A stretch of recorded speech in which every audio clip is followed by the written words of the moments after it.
Good morning, everybody. This is Asma talking about happy teenagers.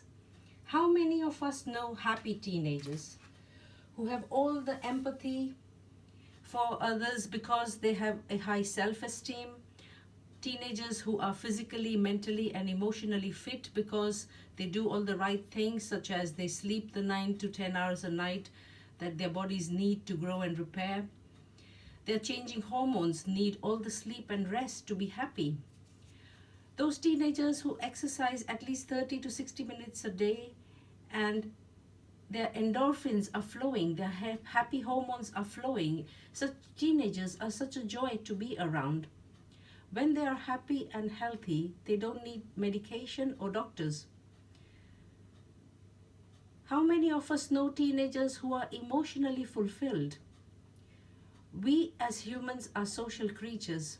So teenagers are also social creatures, and we would neglect ourselves into unhappiness if we had no meaningful social interaction. So if we exercise, have good habits and good manners, we are likely to be more happy and more positive in a social environment. These good habits and good manners go a long way in making us happy. So this is how.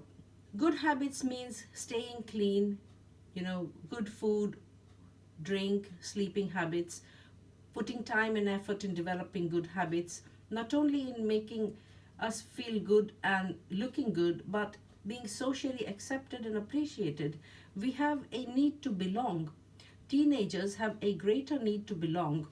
As teenagers, we are slowly losing our childhood and entering into a phase between childhood and adulthood called adolescence.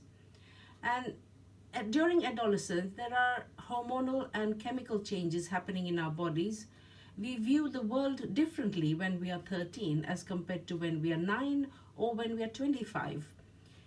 So, between the ages of 12 and 19, we view girls and boys differently too. The brain of a teenager has been studied centuries ago and also in the modern times. A teenager's brain is not the same as that of a person 25 years of age. Studies have shown that in general, teenagers don't make rational decisions all the time. When people look back from age 30 to what they did and how they made decisions at age 15 or 18 or 21, they can tell that those decisions were not always wise. When teenagers are shown pictures of facial expressions of fear or anxiety or concern, they interpret it as anger. That is why so many teenagers accuse their parents or teachers as being angry, when actually they are showing emotion of concern, worry, or fear. Elders feel that teenagers, their son or daughter is either withdrawn or lonely or secretive, or they're neglecting themselves or neglecting their rooms or neglecting their studies. So when a teenager is asked why, why they react in a certain way, they say that the parent is always angry about their habits or studies or friends or their environment. That conflict is universal. Teenagers often burst out at a parent's concern, and some take rash decisions that don't help them on the long run. But I would like to address that these years pass, the brain chemistry settles down, and they do start making more rational decisions after age 22, 23, when their brain is more solidified and the parts of their brain that makes rash decisions is in a way reaching its maturity. I remember my own teenage, being the first child, and the family's expectations from me as a teenager. I won't go into my details because my teenage was a little bit like any other teenager. My father was a psychiatrist and my mother a loving and patient housewife. It often happens that a mother's menopause is happening at the same time that a son or daughter or two or three children in the family are going through teenage. At the same time, a father could have lost his job or is going through a midlife crisis, and there are teenagers growing up in the family. There will not be always 100 good days all in a row with no arguments, disagreements, or disputes in normal families. A parent may have tried their best on 6 out of 7 days a week, and on the seventh day, they may be experiencing their own crisis. It could be general tiredness and stress, or a crisis related to their own health or work or finances. If a teenager is having problems on the same day, the interactions are likely to flare up. So, how can we find happiness in these scenarios? Yes, happiness can be achieved and maintained. The answer again lies in good habits and good manners. I've spoken about good habits, good sleeping and waking habits. Wake up at the same time every day, whether it's a school day or a day off or holidays. This is the only way for you to ensure that you have your right amount of sleep. And this means you sleep early, switch off the screen and mobile phones, and go to bed as if there is school tomorrow. And make sure that you clean everything before you go to bed so that you wake up to a cleaner environment. Clean yourself, your teeth, your room, and do a 30 to 60 minute of workout, exercise, one or the other way of exercising that will help you feel happy. So, exercising and cleaning your desk between 5 p.m. and 6 p.m. will put you in a good mood for the evening, making you hungry around 7 p.m., which is a good time to eat and socialize with the family rather than taking your own plate to your room to avoid having a discussion with the parents or the siblings. By avoiding social interactions due to forming habits of isolation contributes to your own loneliness and feelings of unhappiness. So having a good evening routine of cleaning the kitchen, having a shower or a bath, cleaning your teeth, drinking water, and keeping conversations pleasant in the evening will help everyone have a good night's sleep. Try not to pick arguments in the evening. Sleep with a smile on your face. If something is bothering you, write it down in your diary or book.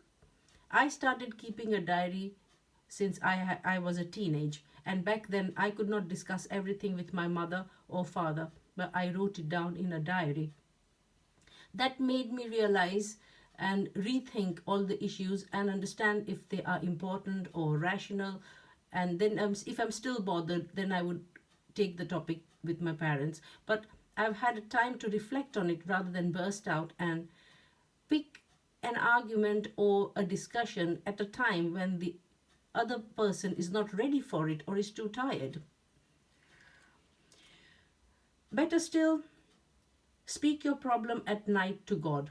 At night, if you just say that, God, this is my problem, please help me out of it. And 9 out of 10 times you will get your answer in the next day or the day after. Having faith helps us put our problems in front of someone who is far more powerful than family and friends and who can help us solve our problems, who can help us solve our problems ourselves, give you the right approach to the problems. Now, how do good manners help us in making us happy? The basics of good manners are saying polite words to each other and using a soft body language and saying words like please, thank you, sorry, forgive me, or pardon me, excuse me, and so on. Manners make us think about other people besides ourselves. A well-mannered teenager is usually a happier teenager. Their polite words take away some of the pressure from their own heart, making them lighter and happier. Saying please is inducing humility. It reduces the sense of entitlement and exhibits some vulnerability. When we say please for something, we diffuse the defense in the opposite person who acknowledges the softness of our request. And once the softness is conveyed, their defensiveness is reduced and your request is more likely to be accepted with the least resistance. So this avoids argument and build up of pressure and anger and results in happiness. The word thank you is expressing gratitude. Gratitude is being grateful for the good things we have received. We acknowledge that we have received something good and that the other person has given us something good or done a good deed for us. Again, this promotes a feeling of relaxation and happiness. So, increasing the use of these words like please and thank you will increase your own happiness. Saying sorry actually makes us happy. It releases the pressure and confusion built up inside us when we know that we have made a mistake or have not acted righteously. Acknowledging that error and expressing it by saying sorry again diffuses the pressure built up inside us and in those who we have wronged. Truly feeling sorry increases our chances of being forgiven. Forgiveness frees both people from the burden of guilt and the burden of hurt. And this increases our chances of feeling happy. Having an attitude of me first may give us an advantage in the short term, but having this personality to let others go first actually makes us feel happy about ourselves on the long run and increases our self-esteem and makes us happy. This doesn't mean that you put yourself down and let others walk all over you. That will work opposite in building up your own anxiety and depression, but doing a good deed a day will help you feel better about yourself, increasing your own confidence and make you feel happy. An example here is of an adult. If you're in traffic and you're driving, let someone else overtake you rather than risk an accident, and you will be happy that you did not have an accident. And trying to be me first on the road can not only build road rage, blood pressure, and stress levels, it can also be fatal, or you can end up in a jail or a hospital. That's not a happy situation. So let someone else go ahead first, whether it's traffic or a queue. Do a good deed a day, at least one good deed a day. Now, a sense of empathy, compassion for others, compassion for animals and other living creatures changes the chemistry within us, and it diffuses our feeling of negative pressure and we start feeling positive. We have all met negative people and negative teenagers. This negativity is a result of lack of self-esteem, lack of confidence, and a general feeling of gloom and doom. Feeling unhappy, negative, gloomy is a result of the chemistry created in the mind and the body by not saying the right things, not hearing the right words, not doing the right things, not forming the good habits, and not exercising the good manners as a routine. More doors open when you first start looking after yourselves, your appearance, cleanliness, and good habits, and then win hearts with consistent good manners. Just as violence breeds violence, love breeds love, and spreading happiness makes us feel happy. Try this. If you're feeling miserable, just go and make someone happy. It could be anyone. Cheer up a friend, or say some kind word to an elderly, or do something kind. The chemistry inside you will start changing, and if it doesn't make you bloomingly happy, it will certainly rub off some of that misery. Plan your days thoughtfully, keeping time to some form of laughter. It is better to watch 2 comedy programs of 30-minute duration each than gossiping on social media for that 1 hour. Social media is also a good social platform, but the addictive element takes up hours and people don't always come out of it happy. That could be overexposure to screen making eyes tired, making your head hurt, but it also creeps up into your sleep time. When people retire, say age 60 or 70, when they retire and they take to the computer and screen till midnight or even later because they don't have to get up early to go to work, very soon their health starts deteriorating, and within 5 years they are usually on 5 different medication and been to hospital a couple of times at least. Teenage is a transition period. It can be difficult as there are so many new changes happening. It is a feeling like when birds are flying out of nests. But for a teenager, they take 5 to 10 years of being in the same nest with the feeling of flying out, but they are not ready. And that in between period can be stifling, especially when the family life is not perfect. But then, when a teenager in India or Bangladesh sees on social media another teenager in the UK or USA having some basic facilities, like they have their own room, people in the UK and USA have their own laptop and other facilities, and people in less advantaged countries, they find it hard to understand that these teenagers have got so many facilities, and yet there are so many teenagers considering to take their own lives on a daily basis in USA as a result of not feeling happy.